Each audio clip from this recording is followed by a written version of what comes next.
નમસ્કાર મિત્રો, સ્વાગત છે તમારું અમારી ચેનલ નેવિકા વોઇસ પર એક નવા વિડીયોમાં। આશા છે કે તમે બધા મજામાં હશો।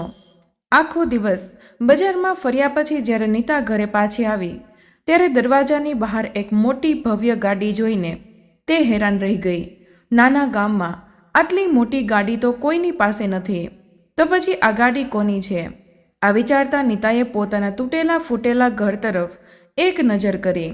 આવા ઘરની સામે ઊભેલી આટલી મોટી ભવ્ય ગાડી ખૂબ જ વિચિત્ર લાગી રહી હતી।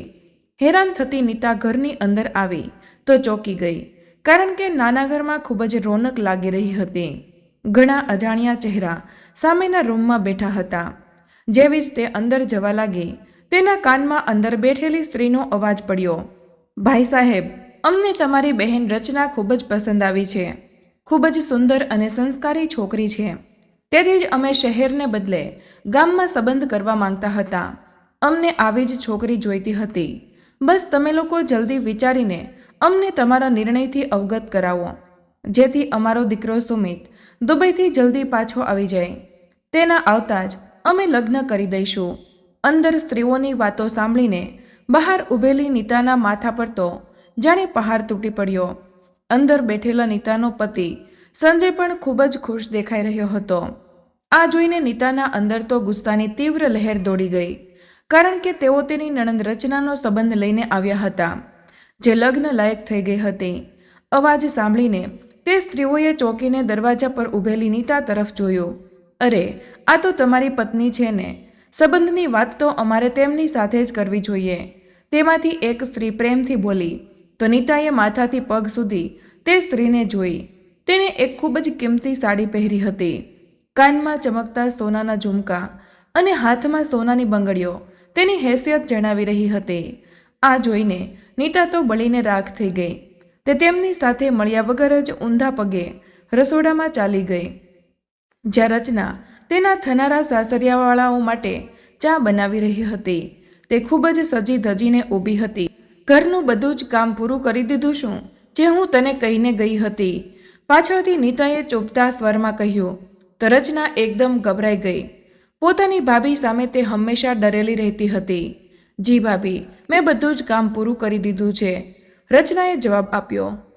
ત્યારે નીતા જોઈ રહી હતી કે તેને પોતાના સંબંધ માટે આવેલા લોકો માટેનું બધું જ બનાવીને રાખ્યું હતું અને ગેસ પર ચા બનાવી રહી હતી।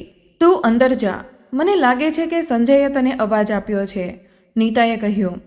તો રચના હેરાન થતી બહાર નીકળી ગઈ। એટલામાં જ મોકો મળતા જ નીતાએ ઝટપટ ચાના તપેલામાં મીઠું નાખી દીધું। રચના પાછી આવી, કારણ કે સંજય તો તેને બોલાવી જ નહોતો રહ્યો। ત્યાં સુધી નીતાએ ચા કપમાં નાખી દીધી હતી। મહેમાનો માટે ચા લઈને રચના રૂમમાં ગઈ। અહીં નીતા સંતુષ્ટ થઈને ઊભી હતી। તેણે પોતાનું કામ કરી દીધું। અંદર બેઠેલી સ્ત્રીઓએ જ જેવી જ ચાનો પહેલો ઘૂંટડો પીધો તો તેને એક જોરદાર આંચકો લાગ્યો। ચામાં મીઠું છે, ચા તો ખૂબ જ ખરાબ બનાવી છે, મિસ્ટર અવાજો આવવા લાગ્યા। તો રચના હેપ થઈને ઊભી થઈ ગઈ। સંજય પણ ગુસ્સે ભરી નજરે રચના તરફ જોવા લાગ્યો। સંબંધ માટે આવેલા લોકો થોડા ચૂપ થઈ ગયા હતા। થોડીવાર પછી તેઓ પણ ઊભા થઈ ગયા। તેમણે ફરીથી વિચારીને જણાવવાનું કહ્યું અને ચૂપચાપ ત્યાંથી નીકળી ગયા। ગાડી જતાં જ રસોડામાંથી બહાર આવી તો રચના ખુરશી પર બેસીને આંસુ વહાવી રહી હતી અને સંજય તેને ઠપકો આપી રહ્યો હતો। આંખો નથી શું, જે ખાંડની જગ્યાએ મીઠું નાખી દીધું? આટલી મુશ્કેલીથી તો સંબંધની વાત બની હતી। આવો સંબંધ તો નસીબવાળાઓને જ મળે। મારા માથા પરથી પણ બોજ ઉતરી જાત। મા બાપુજી તો ચાલ્યા ગયા અને આ મુસીબત મારા માથે છોડી ગયા, જાણે અહીં બેસીને મારી છાતી પર મગ દળી રહી છે। સંજય બબડતો રૂમમાંથી બહાર નીકળી ગયો। ત્યારે જ રચનાની ભાભી નીતા રૂમમાં આવી અને રચનાને ઠપકો આપતા બોલી, વધારે આંસુ વહાવવાની જરૂર નથી, મોટી આવી લગ્નની શોખીન। ચાલ ઉઠ, મહેમાનોએ આટલો કચરો ફેલાવ્યો છે, તેને સાફ કર અને રાત્રિના ભોજનની તૈયારી કર। ભાભીની વાત સાંભળીને રચના શાંતિથી ઉઠીને સફાઈ કરવા લાગી। અહીં નીતા ખૂબ જ ખુશ હતી। ભલા તે કેવી રીતે સહન કરે કે તેની નણંદ તેનાથી સારું જીવન જીવે। પોતે સંજય ખેતરોમાં કામ કરતો હતો, ખૂબ જ મુશ્કેલીથી ઘરની રોજી રોટી પૂરી પાડતો હતો। સવારી માટે પણ તેની પાસે એક ખખડધજ મોટરસાયકલ હતી, નીતાના મગજમાં બહાર ઊભેલી ભવ્ય ગાડી ઘૂમી તો ફરી એકવાર તેના અંદર સંતોષ ઉતરી આવ્યો. આખરે તેણે રચનાની ખુશીઓને ખતમ કરી જ દીધી હતી. સાંજ પડતા પડતા રચનાએ બધું જ કામ પૂરું કરી લીધું અને પોતાના રૂમમાં જવા લાગી. ત્યારે નીતાએ અચાનક તેને રોકતા કહ્યું, સાંભળ, આ કપડાં ક્યાંથી કાઢ્યા? તે બિલકુલ નવા લાગે છે, પહેલાં તો ક્યારેય જોયા નથી. તો રચના ધીમેથી બોલી, ભાભી, આ માએ મારા માટે ખરીદીને રાખ્યા હતા. આજે મહેમાન આવવાના હતા એટલે મેં આ નવા કપડાં પહેરી લીધા. તેના અવાજ પર નીતા જોરથી હસતા બોલી, તારા મહેમાન તો તારી ગંદકીના કારણે પાછા ચાલ્યા ગયા. હવે એવી આશા ન રાખતી કે તે દુબઈવાળો સુમિત તારા માટે સંબંધ લઈને ફરીથી આવશે અને વળી આ રંગ તારા પર ખૂબ જ ખરાબ લાગે છે. એવું કર, આવતારીને મને આપી દે. આવતા અઠવાડિયે મારા ભાઈના લગ્ન છે, હું ત્યાં પહેરીને જઈશ. નીતાએ તેને આદેશ આપતા કહ્યું. તો રચનામાં પણ એટલી હિંમત ન હતી કે તે ભાભી સામે કંઈ બોલી શકે, એટલે શાંતિથી તેને રૂમમાં જઈને કપડાં બદલ્યા અને સૂટ લાવીને પોતાની ભાભીના હાથમાં પકડાવી દીધો. તો નીતા પર ખુશી ખુશી કપડાં લઈને પોતાના રૂમમાં ચાલી ગઈ. સાંજે સંજય પાછો આવ્યો તો તેના ચહેરો મૂંઝાયેલો લાગી રહ્યો હતો. ત્યારે નીતાએ જમવાનું તેની સામે મૂકતા કહ્યું, શું વાત છે જી, આજે કંઈ પરેશાન લાગો છો? નીતાના આટલું બોલતા જ સંજય જાણે ફાટી પડ્યો. પરેશાન કેમ નહીં થાવ? યુવાન બહેનની જવાબદારી છે મારા માથે. મા બાપુજી બંને એક સાથે ગુજરી ગયા. પોતાની જિંદગીમાં તેનો ક્યાંક સંબંધ નક્કી કરી દેતા તો આટલી પરેશાની ન થાત. હવે મને તેના લગ્નની ચિંતા થઈ રહી છે. ગામમાં કોઈ સારો સંબંધ પણ નજર નથી આવતો. આજે કહીને સંભળાવીને એક સંબંધ આવ્યો હતો, પરંતુ આ છોકરીએ તેને પણ ભગાડી દીધો. સંજયની વાત પર નીતા થોડી વાર તો તેને જોતી જ રહી અને પછી બોલી, મેં તારા જેવો પાગલ માણસ આજ સુધી નથી જોયો. ઘરમાં એક ટાઈમની રોટલી બને છે તો બીજા સમયના ફાફા પડે છે અને તને તારી બહેનના લગ્ન કરવાની પડી છે. અરે જરા પોતાના ભવિષ્ય વિશે પણ વિચાર. નીતાની વાત પર સંજય ચોંક્યો અને બોલ્યો, કેવું ભવિષ્ય? હવે નીતા હસી અને બોલી, તને ખબર તો છે કે હું માં અને તું પિતા બનવાના છીએ. થોડા મહિના પછી આપણું બાળક થઈ જશે. મારાથી તો ઘરનું કામ બિલકુલ નથી થતું. જો હું આ હાલતમાં કામ કરીશ તો આપણા બાળકના જીવને નુકસાન થઈ જશે. એટલે હમણાં રચનાના લગ્નની ચિંતા છોડી દો. સારું છે, ઘરનું બધું કામ કરી લે છે. જો આ જ કામ તમે બહારની કોઈ સ્ત્રી પાસે કરાવશો તો તેને હજારો રૂપિયા ખિસ્સામાંથી આપવા પડશે. અને વળી હમણાં ક્યાં તેની ઉંમર નીકળી રહી છે. એકવાર આપણું બાળક તો થઈ જવા દો, પછી તેને ના લગ્ન કરી દઈશું. સુનીતાએ ખૂબ જ સરળતાથી પોતાના પતિની વિચારસરણી બદલી નાખી હતી. તે પણ વિચારવા લાગ્યો, સાચે જ નીતા તો ખૂબ જ આળસુ રહે છે. પાણીનો એક ગ્લાસ લાવવામાં પણ 10 મિનિટ લગાડી દે છે. ઘર જે હંમેશા સાફ સુથરું રહે છે અને જમવાનું બનેલું મળે છે તો આ બધું રચનાના કારણે જ થાય છે. તે હાલમાં રચનાના લગ્નનો વિચાર એકદમ જ ટાળી દીધો. ચાલો બાળક થઈ જાય પછી જોઈશું, તેણે ધાબળો ઓઢીને વિચાર્યો અને આરામથી સૂઈ ગયો. નીતા હસવા લાગી કે ચાલો તેનું કામ તો થઈ ગયું. બીજી સવારે રચના ઉઠી તો ઘરના કામમાં કોઈ ફેરફાર ન હતો. એ જ સવારથી લઈને અડધી રાત સુધી કામમાં લાગેલું રહેવાનું, જેમાં નીતા અનેક કામ વધારતી રહેતી હતી. તે મુશ્કેલીથી એક દિવસ કપડાં પહેરતી અને બીજા દિવસે ઉપાડીને રચનાની સામે મૂકી દેતી. કપડાંને હાથ ધોવા મશીનમાં ધોવાથી કપડાં ખરાબ થઈ જાય છે. તેણે પોતાના દહેજની મશીન ડબ્બામાં પેક કરીને અંદર મૂકી દીધું હતું. તે ક્યારેક રચના તેને ખરાબ ન કરી દે. રચના બધા જ કપડાં હાથે ધોતી, પછી તેને ઇસ્ત્રી કરતી અને વાળીને કબાટમાં મૂકી દેતી. જમવાનું બનાવવા ઊભી થતી તો સ્વાદિષ્ટ જમવાનું બનાવતી. નીતાની ફરમાઈશ તે સમયે પણ ખતમ ન થતી હતી. તે દિવસને દિવસે નબળી પડતી જઈ રહી હતી. તેની આસપાસની બધી જ સખીઓ પરણીને જતી રહી હતી અને કોઈને તો બાળકો પણ થઈ ગયા હતા. માત્ર તે જ હતી જે હવે ભાઈના ઘરે પડી પોતાના સંબંધની રાહ જોઈ રહી હતી. એક દિવસ સંજય ઘરે આવ્યો તો ખૂબ જ પરેશાન લાગી રહ્યો હતો. આવતા જ બધાને કરડવા દોડ્યો. સૌથી પહેલાં તો પૂરો ગુસ્સો રચના પર ઉતાર્યો, જે ઠંડા પાણીની જગ્યાએ ગરમ પાણી લઈને આવી ગઈ. સંજય ઉઠીને ગ્લાસ દિવાલ પર મારી દીધો. નીતા આ બધું જોઈ રહી હતી. તે હસતા પાસે આવીને બેસી ગઈ. શું વાત છે? કેમ પરેશાન છો? નીતાના પૂછવા પર સંજય પરેશાનીથી બોલ્યો. બધો જ પાક બરબાદ થઈ ગયો છે. વરસાદ ન થવાના કારણે ખૂબ જ નુકસાન વેઠવું પડ્યું છે. સમજાતું નથી આ વખતે ગુજરાત કેવી રીતે ચાલશે. આ સાંભળીને નીતા પણ પરેશાન થઈ ગઈ. ઓછા પૈસા આવવાનો મતલબ હતો કે તેની ખરીદી માટે પણ ઓછા પૈસા નીકળશે. જ્યારે તે તો મહિનામાં જો 4 વાર બજાર ન જાય તો તેનું તો ગુજરાન જ ન ચાલે. પોતાના કબાટમાં તેણે થોડા પૈસા છુપાવીને રાખ્યા હતા, પરંતુ તે પોતાના પૈસા સંજયને બિલકુલ આપવાનું નહોતી માંગતી. ત્યારે અચાનક જ તેના મગજમાં એક શૈતાની વિચાર આવ્યો. તેણે કહ્યું, આપણા પાડોશી લોકો પણ તો પહેલાં ખેતી કરતા હતા, પરંતુ પછી તેમને નુકસાન થયું તો તેમણે ખેતી છોડી દીધી અને ઘરમાં જાનવરો પાળી લીધા. 4 ગાય ભેંસ રાખી છે તેમણે અને તેમનું દૂધ વેચીને ખૂબ જ પૈસા કમાય છે. શહેરમાંથી દૂધ લેવા માટે ગાડીઓ આવે છે, કારણ કે શહેરમાં સારું દૂધ નથી મળતું. ખૂબ પૈસા કમાય છે તેઓ, એટલે હવે તું પણ તેવી જ ગાડી ગાય ભેંસ ખરીદી લે. નીતાની વાત સાંભળીને સંજય હેરાનીથી ચોંકીને કહ્યું, ગાય ભેંસ કઈ સસ્તી આવે છે? લાખ રૂપિયાની ભેંસ મળે છે. મારી પાસે આટલા પૈસા ક્યાંથી આવશે? અને ભેંસોનું કામ કોણ કરશે? દિવસભર તેમને ઘાસ નાખવાનું, તેમનું ધ્યાન રાખવાનું કામ તારાથી તો હલીને મારા કપડાં ઇસ્ત્રી પણ નથી થતા. તે પણ રચના કરી આપે છે, સંજયે ચીડાઈને કહ્યું. તો નીતા હસીને કહેવા લાગી, અરે કામની તું ચિંતા ન કર, આપણી રચના કરે જ શું છે. આખો દિવસ થોડુંક જમવાનું બનાવવાનું હોય છે, 2 વાસણો ધોવાના હોય છે, પછી આખો દિવસ બેસીને પુસ્તક વાંચતી રહે છે. પોતાના લગ્નની રાહ જોવા કરતાં તો સારું છે કે તે કોઈ તારી મદદ કરી દે. અને રહી વાત પૈસાની, તો તું તેની ચિંતા ન કર. રચના પાસે માના સોનાના ઝુમકા અને એક સોનાની વીંટી રાખેલી છે, જે તેણે પોતાના લગ્ન માટે સાચવીને રાખ્યા છે. ભલા તારી બહેન આવા સમયે કામ નહીં આવે તો પછી ક્યારે કામ આવશે? તેને કહે કે ઝુમકા અને વીંટી તને આપી દે, અને થોડા પૈસા તું પોતાની પાસે ભેગા કરીને 1 ગાય અને 1 ભેંસ ખરીદી લે. પછી તેમનું દૂધ વેચીને જોજે આપણે કેટલા માલામાલ થઈ જઈશું. નીતાએ આખો પ્લાન સંજય સામે મૂકી દીધો તો તે પણ વિચારવા મજબૂર થઈ ગયો. વિચાર તો સારો હતો. ખેતરોમાં હવે ખાસ કમાણી તો થતી ન હતી, એટલે થોડું વિચારીને તે સીધો રચનાના રૂમમાં પહોંચી ગયો, જે આખા દિવસનું કામ પૂરું કરીને હવે જરા પથારી પર સૂતી હતી. સંજયને જોતા જ રચના ઊભી થઈ ગઈ.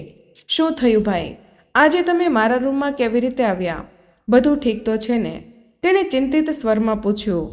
તો સંજય ગંભીરતાથી કહ્યું, હા, માના જે ઝુમકા અને સોનાની વીંટી તારી પાસે રાખેલા છે તે મને આપી દે, મારે થોડું કામ છે. સંજયે કહ્યું તો રચના શાંત થઈ ગઈ. પરંતુ ભાઈ, એ તો ઝુમકા અને સોનાની વીંટી તો મને આપ્યા હતા ને? રચનાની વાત પર સંજય એકદમ ગુસ્સે થતા બોલ્યો, હા, તને આપ્યા હતા, પરંતુ તારું નામ તો નથી લખી દીધું ને તેના પર. હું પણ માનો જ દીકરો છું. જો આ સમયે હું મુશ્કેલીમાં હોઉં તો શું તું મારો અધિકાર મને નહીં આપે? વધારે જીભ ના ચલાવીશ. શાંતિથી તે ઝુમકા અને વીંટી મને લાવીને આપી દે. સંજયનો ગુસ્સો જોઈને બિચારી રચના શાંત થઈ ગઈ અને તેણે ઝુમકા અને સોનાની વીંટી લાવીને સંજયના હાથ પર મૂકી દીધા. સંજય બીજા જ દિવસે તે ઝુમકા અને સોનાની વીંટી વેચીને ગાય ભેંસ લઈ આવ્યો. ઘરમાં લાવીને તેણે જેવી જ ગાય ભેંસ બાંધી તો રચના હેરાનીથી રૂમમાંથી બહાર નીકળી આવી. ભાઈ, આ ગાય ભેંસનું કામ કોણ કરશે અને કોણ તેમનું દૂધ કાઢશે? તેને હેરાનીથી પૂછ્યું. તો પાછળથી તેની ભાભી આવીને બોલી, કેમ તારા હાથ તૂટી ગયા છે?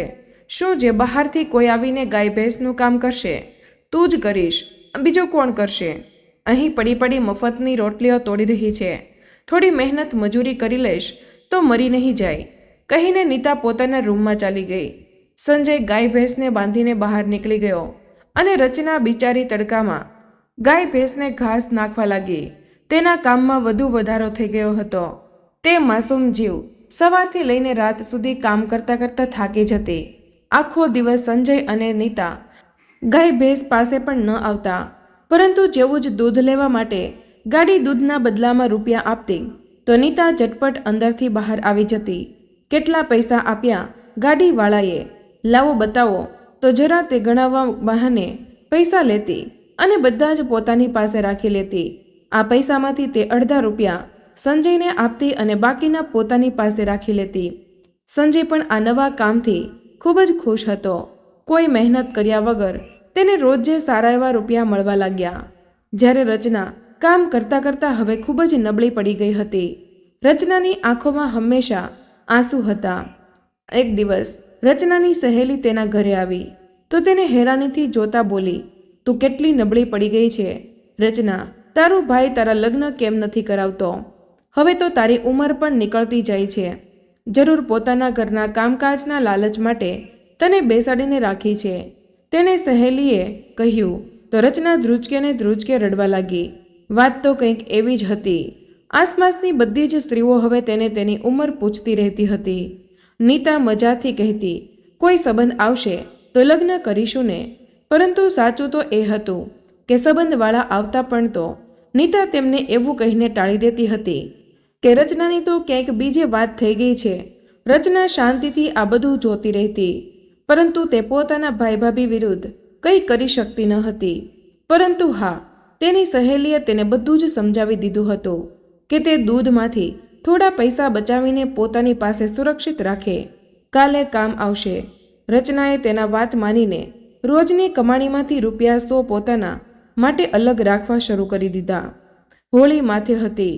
પોતાના ભાઈની રચનાને સારી રીતે ખબર હતી કે ભાઈ દર વખતની જેમ તેને નવા કપડાં નહીં લાવી આપે, પોતાની પત્નીને 3-4 જોડી લાવી આપશે. આ વખતે પણ આખું વર્ષ રચના આ લોકોના બધા જ કામ કરતી રહી અને હવે જ્યારે હોળી આવી તો નીતાએ મોં ફાડીને સંજયને કહી દીધું કે તે તો 5 જોડી સાડી લેશે. રૂપિયા 5000 લઈને નીતા હોળીની ખરીદી કરવા ચાલી ગઈ. જ્યારે ઘરમાં રચના શાંતિથી બધા જ કામ પતાવી રહી હતી ત્યારે કોઈએ દરવાજો ખખડાવ્યો. રચનાએ જઈને દરવાજો ખોલ્યો તો સામે એક સ્ત્રી ઊભી હતી. બેટા, મને તરસ લાગી છે, એક ગ્લાસ પાણી મળશે? તેને પ્રેમથી પૂછ્યું તો રચનાએ તેને અંદર બેસાડીને પાણીનો ગ્લાસ આપ્યો. તે શહેરમાંથી ખરીદી કરીને પાછી આવી હતી. તે એક એક કરીને રચનાને બધા કપડાં બતાવવા લાગી. તેમાંથી એક સૂટ રચનાને પણ ખૂબ જ પસંદ આવ્યો. પણ આંટીજી, આ સૂટ ખૂબ જ સારો છે, કેટલાનો આવ્યો છે? રચનાએ તે સૂટને પોતાના હાથમાં લેતા કહ્યું તો તે સ્ત્રીએ પણ તે જાણી લીધું હતું કે રચનાને તે સૂટ પસંદ આવી ગયો છે. બેટા, આ સૂટ વધારે મોંઘો નથી, બસ રૂપિયા 2000નો છે. જો તારે જોઈએ તો તું તેને રાખી શકે છે. તારું વર્તન ખૂબ જ સારું છે એટલે કહું છું, સ્ત્રીએ હસીને કહ્યું. તો રચના વિચારવા લાગી કે ભાઈ તો તેને કપડાં લાવી આપવાનો નથી. તે જલ્દીથી રૂમમાં ગઈ અને કબાટ ખોલીને ભેગા કરેલા બધા જ પૈસા કાઢી લાવી જે તેને દૂધ વેચીને બચાવ્યા હતા. બેટા, જો તારે જોઈએ તો તું આમ જ લઈ લે, એ સ્ત્રીએ કહ્યું. પરંતુ રચના ન માની. તેને રૂપિયા 2000 આપીને તે સૂટ ખરીદી લીધો. તે સ્ત્રીના ગયા પછી રચના ખૂબ જ ખુશ થઈ ગઈ. નીતા પાછી આવી તો રચનાના ચહેરા પર સ્મિત જોઈને બળીને રાખ થઈ ગઈ. શું વાત છે, આજે મોટા દાંત નીકળી રહ્યા છે તારા? નીતાએ ચીડાઈને કહ્યું. તો રચના ગભરાઈ ગઈ અને ડરતા બોલી, કંઈ નહીં ભાભી. તે વિચારી રહી હતી કે ભાભીને કેવી રીતે કહે કે તેણે એક સૂટ ખરીદી લીધો છે. ત્યારે જ થોડીવાર પછી સંજય ઘરે આવી ગયો. તેણે રચનાને પાણી લાવવા માટે કહ્યું. રચના પાણી લઈને આવી જ રહી હતી કે અચાનક નીતા તેના રૂમમાંથી બહાર નીકળી. આ શું છે રચના? ક્યાંથી ખરીદી કરતી ફરે છે? આટલા પૈસા ક્યાંથી આવ્યા તારી પાસે? નીતા ફાટી આંખે તેનું તે સુંદર સૂટ જોઈ રહી હતી.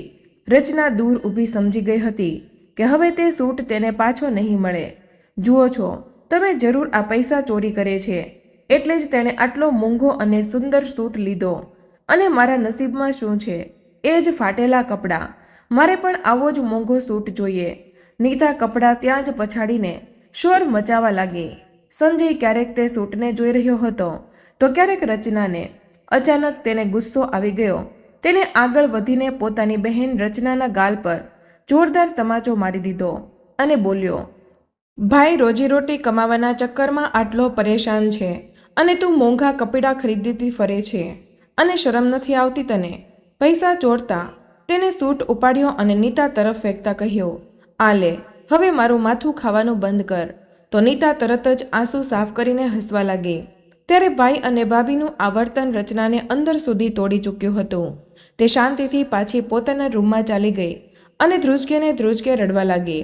આજે જો માતા પિતા જીવતા હોત તો તેની સાથે આવું વર્તન ન થાત. આજે તેને પોતાના માતા પિતાની ખૂબ જ યાદ આવી રહી હતી. ના જાણે તેની જિંદગીમાં ક્યારેય સારા દિવસો આવશે કે નહીં. વિચારતા તે ક્યારેય સૂઈ ગઈ તેને જ ખબર ન પડી. સવારે ઉઠી તો ગામમાં હોળીની રોનક હતી. તેણે પોતાનો એક જૂનો સૂટ ઇસ્ત્રી કરીને પહેરી લીધો. ત્યાં નીતા પોતાનો નવો સૂટ પહેરીને જેવી જ બહાર નીકળી તો હેરાન નજરે સામે દ્રશ્ય જોવા લાગી. ખુલ્લા દરવાજામાંથી કેટલાક લોકો અંદર આવી રહ્યા હતા. આ એ જ લોકો હતા જે પહેલા રચનાનો સંબંધ લઈને આવ્યા હતા.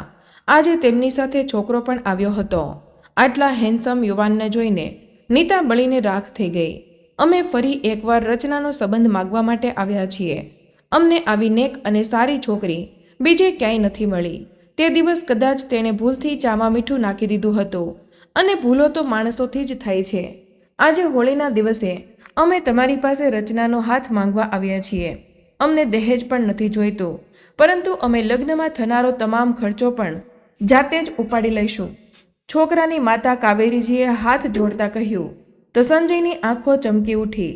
તે આજે લગ્ન કરે કે કાલે લગ્નનો ખર્ચો તો તેને ઉપાડવાનો જ હતો, પરંતુ અહીં સંબંધ કરવાથી તે ખર્ચાથી બચી શકે તેમ હતો. તે લાખ ખરાબ હોય, પરંતુ ક્યાંક ને ક્યાંક તેને એટલી તો ખબર હતી જ કે રચના તેની બહેન છે અને તેના લગ્ન કરવાની તેની જવાબદારી છે. તેણે જલ્દીથી સંબંધ માટે હા પાડી દીધી. તો બહાર ઊભેલી નીતા બળીને રાખ થઈ ગઈ. તે જલ્દીથી અંદર આવી. શું કરી રહ્યા છો તમે? સંબંધ માટે હા પાડી દીધી, ઘરનું કામ કોણ કરશે? તેણે ધીમા સ્વરમાં સંજયને કહ્યું. તો સંજય તેને ચૂપ રહેવાનો ઈશારો કર્યો. આજે રચનાને પોતાના નસીબ પર વિશ્વાસ થઈ રહ્યો હતો. સંજય 1 અઠવાડિયા પછી જ તેના લગ્ન નક્કી કરી દીધા. નીતાએ લાખ ના પાડ્યા પછી પણ સંજય ન માન્યો અને ખુશી પોતાની બહેનના લગ્ન કરીને તેને વિદાય આપી. જે સમયે તેની વિદાય થઈ તો નીતાનું રોમ સળગી રહ્યું હતું. એક તો તે આટલા મોટા ઘરના લગ્ન કરીને જ ગઈ, બીજું તેને સાસરી તરફથી એટલું સોનું મળ્યું કે નીતાએ તો સપનામાં પણ નહોતું વિચાર્યું. આટલા મોંઘા ઘરમાં લગ્ન કરીને ખૂબ જ ખુશ થઈ રહી છે ને. આના જલ્દી છૂટાછેડા ન કરવા આવ્યા તો મારું નામ પણ નીતા નહીં. મનમાં બબડતી નીતા જેવી જ પાછી ફરી તો પાણીમાં લપસીને ધડામથી નીચે પડી ગઈ. સંજય ગભરાતો તેને લઈને હોસ્પિટલ ભાગ્યો, પરંતુ આજે નીતાને તેની ખરાબીઓની સજા મળવાનો સમય આવી ચૂક્યો હતો. ડોક્ટરે જણાવ્યું કે બાળક જન્મતા પહેલા જ પેટમાં મરી ગયું છે. આ સાંભળીને સંજય તો અંદરથી તૂટી ગયો. જ્યારે નીતાને ભાન આવ્યું તો આ સમાચાર સાંભળીને તે પણ ધ્રુજકે રડવા લાગી. આજે તેને પોતાની ભૂલનો અહેસાસ થઈ રહ્યો હતો કે કેવી રીતે તે રચનાને નુકસાન પહોંચાડવાની ચાહતમાં પોતે જ બરબાદ થઈ ગઈ. પરંતુ કહેવાય છે ને, જેવા કર્મ તેવું જ ફળ. આખરે આજે નીતાને પોતાના કર્મોની સજા મળી ચૂકી હતી. તો મિત્રો, તમને અમારી આ વાર્તા કેવી લાગી તે કમેન્ટમાં જરૂર જણાવજો. પસંદ આવી હોય તો લાઈક અને તમારા મિત્રો સાથે શેર કરજો. ચેનલ પર નવા હોય તો ચેનલને સબસ્ક્રાઇબ કરવાનું ભૂલશો નહીં. મળીએ એક નવા વિડીયોમાં. ત્યાં સુધી બધા સ્વસ્થ રહો, મસ્ત રહો, સુરક્ષિત રહો. ધન્યવાદ.